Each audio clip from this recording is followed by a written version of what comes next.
Hello everyone, and welcome back to the third and final part of this mini-series on Paper 2 Task 2, where we'll be analysing productive skills lessons, those being speaking and writing as seen in your typical ELT coursebook.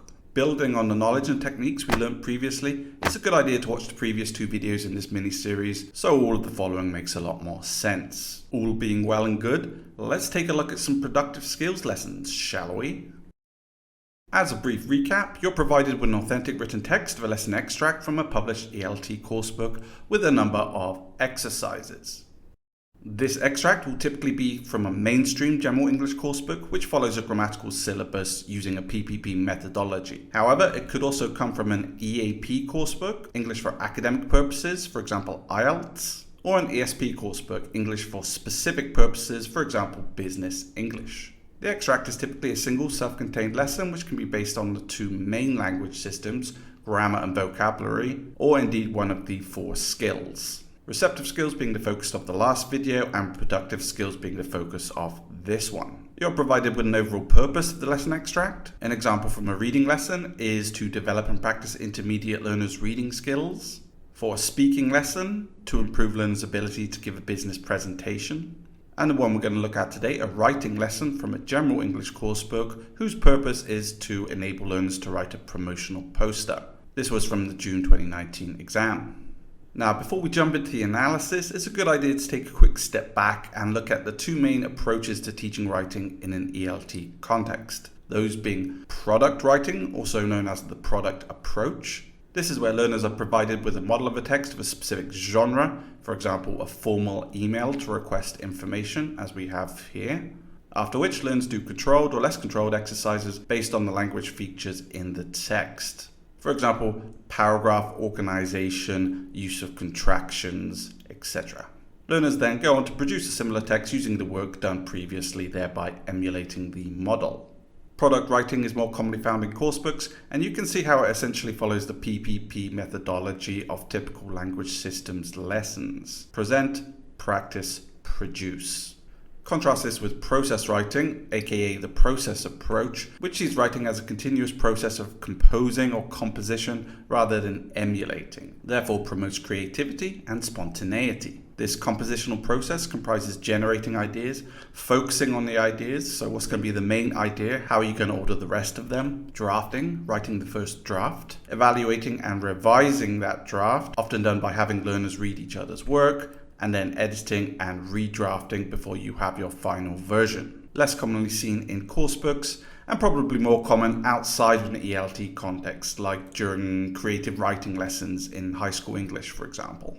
And if you're wondering about how speaking lessons are taught in coursebooks, it largely follows the product approach where learners listen to a model of the spoken text, after which they do some exercises on it before being required to emulate it. More on that shortly as we break down the staging. Before the staging, however, let's just remind ourselves about the productive sub-skills. Now, sub-skills are each of the specific aspects which go into the skill as a whole, and most teachers are familiar with receptive sub-skills like skimming, scanning, listening for specific information, reading for detail, etc. But what about speaking and writing sub-skills? For writing, we can start off with spelling and legibility, that is if it's handwritten. Without these two sub-skills, your writing is going to be fairly horrendous. However, in ELT coursebooks, it's assumed that learners have these sub-skills under their belt already. Where they may be lacking, however, is in punctuation, paragraphing and layout, paraphrasing, that is writing something in a different way, summarizing. Paraphrasing and summarizing, you'll often see in IELTS Writing Part 2, where learners have to write an essay, usually paraphrasing the introduction and summarizing at the end for the conclusion. The writing style, is it formal as in a letter of complaint or informal as in a postcard? Lexical and grammatical accuracy, obviously very important, as well as cohesion/cohesive devices, like substitution to avoid repetition, for example. Now you can see those first four are specific to writing. However, with these bottom five, these can also apply to speaking. Paraphrasing and speaking is often where we use repair strategies. What I mean to say is blah blah blah. Summarizing, for example, at the end of a speech. Style is also important. Is it a formal announcement? Is it an informal chat about making travel plans? We also have accuracy, that we can add pronunciation accuracy into the speaking. And related to that, we can mention stress and intonation here. If I say the word really with different intonations, really, really, really, they convey different shades of meaning and or the mood of the speaker. Cohesive devices also play a part in speaking. And then we move on to discourse markers, which are specific to speaking. This can be language used to initiate a turn. Right. Oh, right. Language to appeal to the listener. Yeah, you know what I'm talking about, huh? You know. Similar to this, we have functional language, like turn-taking or holding the floor. Do you remember what I told you? Back Do you up, remember back what up I told a fucking you? minute here, 1 minute. Functional language for opening and closing conversations. I do wish we could chat longer, but I'm having an old friend for dinner. Bye. Language for giving opinions or advice. Get this through your head, never- Get this through your head, you. For making offers or requests. I'm going to make him an offer he can't refuse. Was that functional language for making an offer? No, that was in fact an intention. This was the offer. Give Johnny the part in that new war film you're starting next week. What favor would your friend grant, Mr. Wolf? So one of your top stars has just moved from marijuana to heroin. Johnny Fontaine will never get that movie. And there are many more examples of discourse markers and functional language. So just be aware of these various productive sub-skills whenever you're analysing a writing or speaking lesson. Looking a bit closer at the typical staging of a productive skills lesson, it typically starts as you would expect with the lead-in to activate schemata or set the context, or indeed to get the learners thinking about the genre of the text. The genre in this case is a formal email to request information. Typically this is realized by discussion questions based on pictures and or context.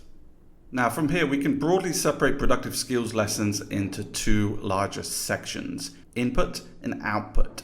The input is all the sub-skills work done on a presented model, and this comprises one or more additional stages. But the overall purpose is to provide an example of the text which learners later need to emulate. So for a written text, this might be a discursive essay, a formal email, a promotional poster, etc. And examples of a spoken text might be an extract from a business presentation or a phone conversation, an interview, etc. Here we have the model of our formal email.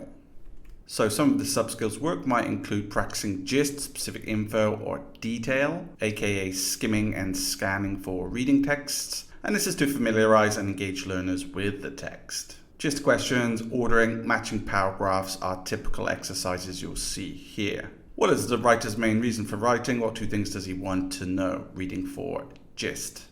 And from there, we usually move on to focus on key language features that are typical of that genre. And this is to raise learners' awareness of said language features. Typically, this is done by extracting or underlining words or phrases, often employing a guided discovery approach. Find formal expressions in the email that have a similar meaning to these informal expressions. So here we're employing a bit of scanning as well. Circle any contracted forms in the email and in exercise 3.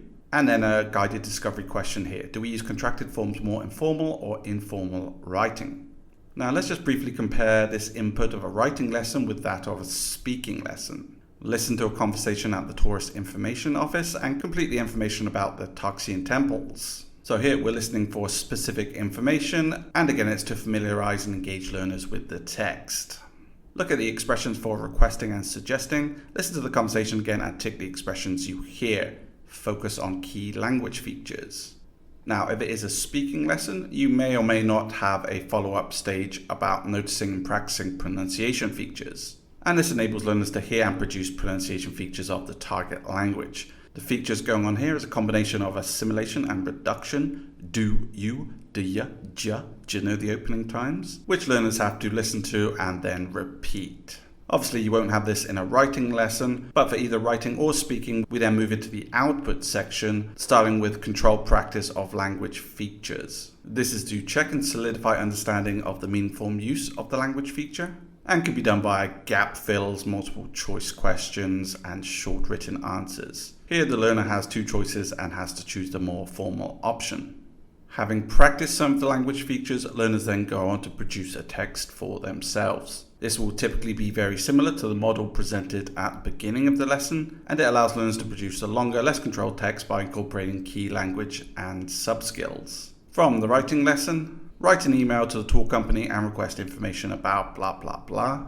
And from the speaking lesson, work in pairs, take turns to be a tourist and present tourist information. This task emulates the written model, which was read earlier, and this task emulates the spoken model, which was listened to earlier. Depending on the text, there may also be some prep work beforehand in here, like brainstorming ideas, for example. Otherwise, the lesson's quite often wrapped up with feedback on the text. Exchange emails with your partner. Has your partner used formal expressions? This allows the teacher and learners to check the text of others and provide feedback on the use of key language and subskills. Now, this is more common in written texts as it's easier to do. Students can swap, read, annotate, they can comment on the effectiveness of the purpose. But in spoken text, it's a bit harder. Something that can be done, however, is the use of secretaries and checklists. For example, having 3 students, 1 student listening with a list of functional expressions, which they check off as they hear it. The role of secretary would then change twice so that everyone gets a go. Putting all our stages together, our lesson framework will look something like this, and the overall aim of the lesson is usually realized in this stage here, production of the text itself. With all that background out the way, let's go back to our June 2019 writing lesson, where learners are required to write a promotional poster. Often the lesson extract is 2 pages, however for writing or speaking or listening lessons, often they might just be 1 page, which is handy because it means you're not going back and forth doing lots of page turning. The task rubric is here, parts A, B and C, 12 marks, 18 marks for a total of 42. Part A is all about identifying purposes, and there are only a finite number of purposes behind writing any coursebook exercise. These are some of the most common purposes for productive skills lessons and therefore worth being aware of. The ones highlighted in yellow are applicable to all lessons, systems and skills. However, for language skills lessons, we're not writing target language or TL here, since that only applies to grammar or vocabulary lessons. To check understanding of the language, to enable learners to practice the speaking sub-skill of making requests, or to enable learners to practice the writing sub-skill of punctuation, to focus on language that learners will need to write a poster, to give a business presentation, to help learners prepare for doing that, to provide controlled written or oral practice of the language, to provide the same but in a freer way, provide a model of a phone conversation, to provide a model of a presentation, and to provide learners with a written record of the language. So everything in blue here should be specific to whichever kind of text it is. Looking closer at part A, here it's a good idea to highlight the exercises in different colored highlighters, as well as the overall purpose. And now let's highlight the exercises in the extract to match them with those of the rubric. Before you get started with the analysis, it's also good to do just a quick top-down approach so you can see the basic structure of the lesson. So starting with the genre itself, which they clearly identify here, a promotional poster. We have our lead-in, some sub-skills work to get learners thinking about persuasive language needed for this genre. More sub-skills work, here thinking about organization, focus on key language features, controlled practice of those language features, the model of the text itself, production of the learner's own text here with some prep work and then feedback on the text. So let's identify some purposes. We have our 4 exercises here which we are required to focus on. Note the exercise you're referring to, write each point as 2 plus purpose and check that the point relates to the overall purpose. The overall purpose being to enable learners to write a promotional poster as we saw before. Let's start with exercise 3. Read the poster again, match paragraphs A to E to functions 1 to 5. Exercise 3, to provide a model of a promotional poster. And specifically here, we are focusing on paragraph organization. Next up is exercise 4A. Find examples of the following types of language in the poster to complete the chart.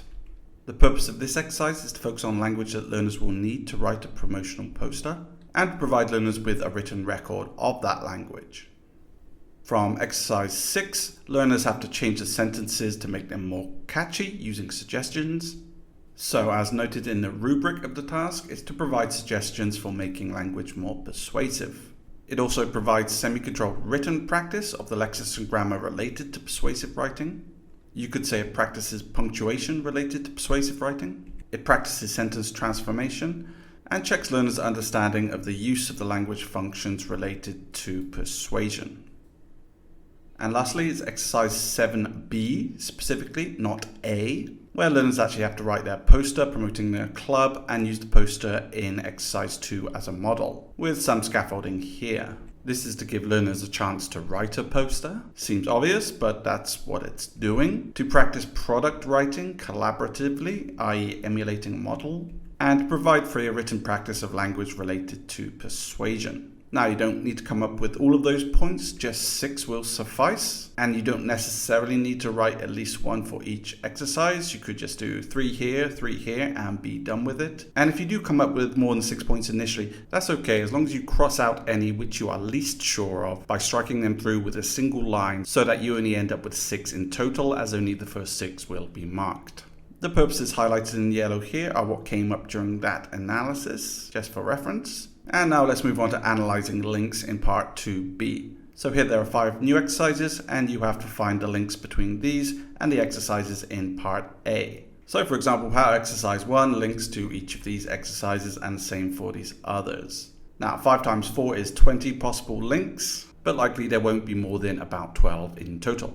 So instead of looking at 20 possible links, it's a good idea first to look at exercises which are adjacent to each other across both parts. So how exercise 1 and 2 link to exercise 3. How exercise 5 links back to exercise 4a and forward to exercise 6. And similarly with exercise 7a and 8. The combinations you're looking for can link forward to later exercises, as in to prepare for X, or they can link back to build upon Y, which was focused on in earlier exercises. Now, it's also worth noting in which stage the lesson aim is going to be realized. In this case, it's 7B, where learners actually have to write the poster. And so this is also likely to contain more links, since the exercises before should ultimately build towards achieving the overall lesson aim.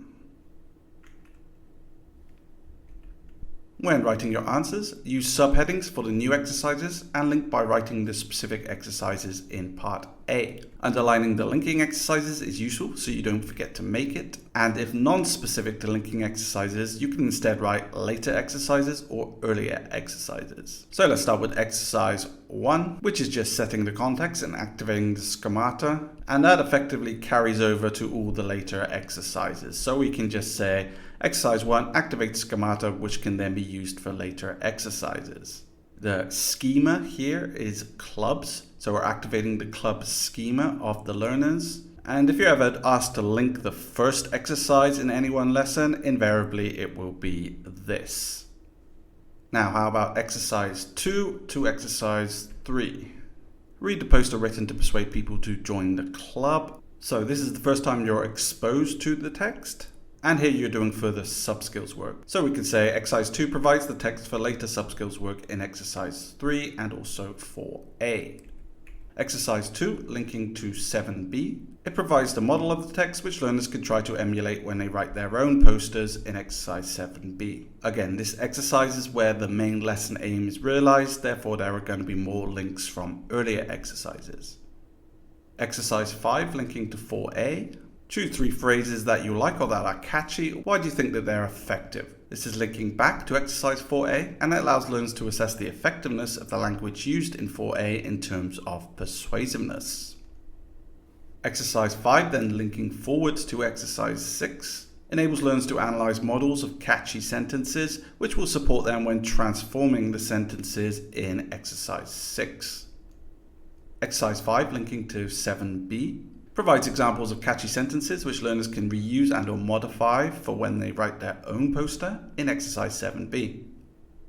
7a, linking to 7b, helps learners prepare for the text which they'll produce in 7b, and it changes the interaction patterns from individual work in earlier exercises to pair work, and so adds variety. Whenever you see prompts about working in pairs or groups, think about any potential changes in interaction patterns. And lastly, in exercise 8, where the learners have to read each other's posters and comment on it, this allows the learners to give feedback on each other's written work in exercise 7b. Take the 6 links you feel you are most sure of across any number of exercises, and you might have an answer which looks like this.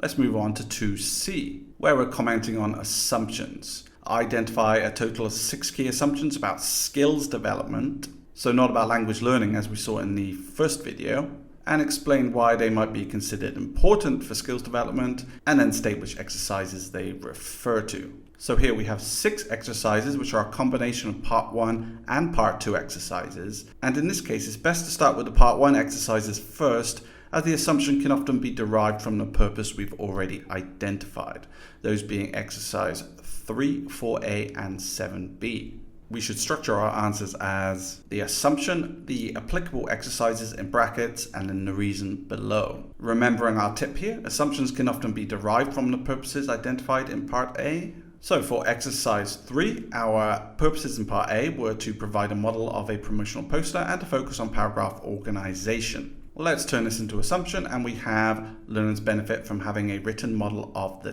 text, exercise 3, because it provides scaffolding for when they need to produce their own text. Focusing on paragraphing is useful, because learners might not have the same conventions in L1. Some languages, particularly if they don't use the Latin or Roman alphabet, may not even have paragraphs. Not derived from our purposes, but still a valid point, we can say learners need a task to help them read a text. Why? Because without one, learners will not focus on the relevant parts of the text. Whenever you get a reading or listening task, this assumption will always be valid, even if fairly obvious.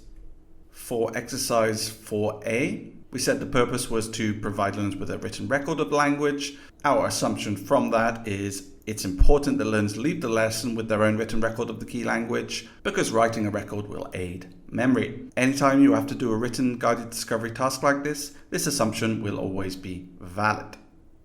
A purpose of exercise 7b was to provide freer written practice of language related to persuasion. The assumption here, it's important to provide opportunities for freer written practice. Why? Because it allows learners to work at their own pace. So those are some of the assumptions we can derive from the purposes. Now let's go to the other exercises and see what else we can find. So for 7a, work in pairs is a good idea for learners to work collaboratively, because they can help each other with generating ideas. Going back to exercise 1, we have pictures. Visual stimuli are useful because they engage learners, or you can say because they appeal to visual learners, when you can actually see what's going on, of course, but best leave that part out. Apologies for the quality. You're likely to see more, bigger and brighter images as the coursebook demographic is younger, but you still tend to see them in coursebooks aimed at adult learners, because having them there is usually more helpful in engaging learners than if they weren't.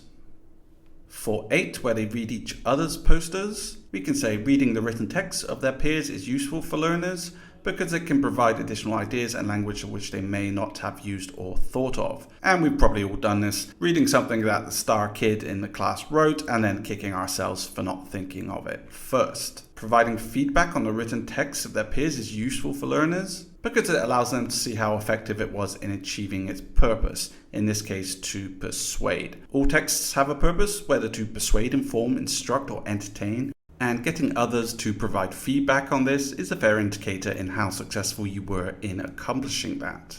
Take our 6 assumptions, example exercises, and reasons, and you may have an answer which looks like this. And that about wraps up Paper 2 Task 2.